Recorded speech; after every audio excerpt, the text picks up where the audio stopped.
السلام علیکم ورحمۃ اللہ وبرکاتہ. کیسے ہیں آپ سب؟ امید کرتی ہوں صحت اور ایمان کی بہترین حالت میں ہوں گے. اللہ تعالیٰ آپ سب کو اپنے حفظ و امان میں رکھے. جی، تجوید کورس میں آج کا ہمارا ٹاپک ہے ادغام. جیسے کہ پیچھے ہم نے نون ساکن اور تنوین کے قواعد میں اظہار کو سیکھا کہ اظہار کے کون سے حروف آتے ہیں، جب نون ساکن اور تنوین کے بعد کون سے حروف آ جائے تو ہم نون اور تنوین کی آواز کو، نون ساکن اور تنوین کی آواز کو ہم ظاہر کرتے ہیں. آج ہم سیکھیں گے کہ ادغام کے معنی کیا ہے اور کن حروف پہ ادغام ہوتا ہے. تو چلتے ہیں اپنے لیکچر کی طرف. رب اشرح لی صدری ویسر لی امری واحلل عقدۃ من لسانی یفقہوا قولی رب زدنی علما اللہم فقہنا فی الدین آمین. ادغام ایک حرف کو دوسرے حرف میں داخل کر کے مشدد پڑھنے کو ادغام کہتے ہیں. ویسے ادغام کا مطلب ہوتا ہے ملانا، یعنی کس سے ملانا؟ پہلے حرف کو دوسرے حرف کے ساتھ ملا کر شد کے ساتھ پڑھنا. ٹھیک ہے، مشدد پڑھنے کو ادغام کہتے ہیں. اب یہ کب ہوتا ہے؟ جب نون ساکن یا تنوین یعنی دو زبر دو زیر دو پیش، اس میں فرق ہم پڑھ چکے ہیں. نون ساکن اور تنوین میں جو فرق ہے وہ بھی ہم پڑھ چکے ہیں. اس آپ کو پتا ہونا چاہیے کہ تنوین کسے کہتے ہیں اور نون ساکن. اگر پتا ہوگا تو ہی ہم آگے چل سکیں گے.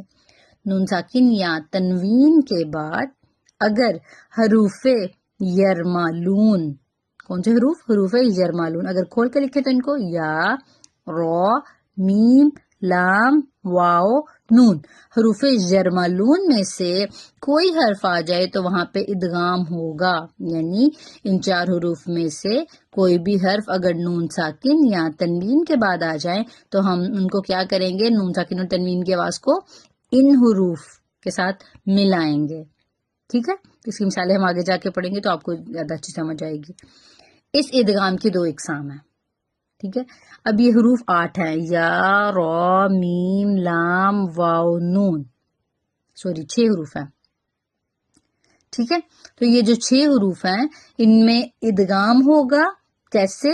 جب نون ساکن یا تنوین کے بعد یا، را، میم، لام، واو، نون آ جائے تو ہم نون ساکن اور تنوین کی آواز کو ان سے کیا کریں گے؟ ان میں ملا دیں گے، داخل کر دیں گے. جیسے ہم نے پڑھا نا، ایک حرف کو دوسرے حرف میں داخل کرنا. اس کی دو اقسام ہیں. سب سے پہلے نون ساکن یا تنوین کے بعد اگر ان حروف میں سے یعنی حروف یرمالون میں سے 4 حرف، کون کون سے؟ یا، میم، واو، نون، یہ 4 حروف آ جائیں، ان میں سے کوئی بھی حرف اگر نون ساکن یا تنوین کے بعد آ جائے تو وہاں غنے کے ساتھ ادغام ہوگا. اور یعنی ہم ملائیں گے بھی اور تھوڑا سا غنہ بھی کریں گے. غنہ ہم جیسے کہ پیچھے پڑھ چکے ہیں، غنہ کا مطلب آواز کو ناک میں چھپانا. تو اس غنہ کی مقدار 1 الف کے برابر ہوگی.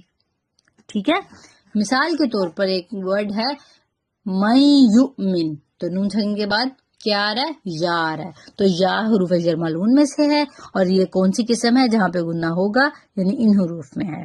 تو وہاں پہ ہم کیا کریں گے؟ ادغام غنے کے ساتھ کریں گے. جہاں پہ بھی نون ساکن تنوین کے بعد یا آ جائے، میم آ جائے، واو آ جائے یا نون آ جائے، یہ 4 حروف میں سے کوئی بھی حرف آ جائے نون ساکن اور تنوین کے بعد، تو وہاں پہ ہم نون ساکن کی آواز کو اگلی حرف کے ساتھ جو ہے وہ ملا کر غنے کے ساتھ پڑھیں گے. ٹھیک ہے، دوسری قسم ہے نون ساکن یا تنوین کے بعد اگر لفظ را یا لام آ جائیں، ان میں سے کوئی بھی حرف آ جائے، یا را آ جائے یا لام آ جائے، تو وہاں پہ ہم غنے کے بغیر ادغام کریں گے. یعنی پہلے حرف کو دوسرے حرف سے ملائیں گے، نون ساکن اور تنوین کی آواز کو را سے ملائیں گے، لیکن کیا ہوگا؟ غنہ نہیں ہوگا. ٹھیک ہے، اس میں آواز چھپائیں گے نہیں، غنے کے بغیر ادا کریں گے. تو اس طرح یہ 2 ہیں اس کی قسمیں ادغام کی. کون کون سی؟ ادغام غنے کے ساتھ، ادغام غنے کے بغیر. ادغام غنے کے ساتھ کن 2 حروف پہ ہوتا ہے؟ یا، میم، واو، نون پہ. اور ادغام غنے کے بغیر کن حروف پہ ہوتا ہے؟ را اور لام پہ. تو ٹوٹل حروف کتنے ہیں؟ 6.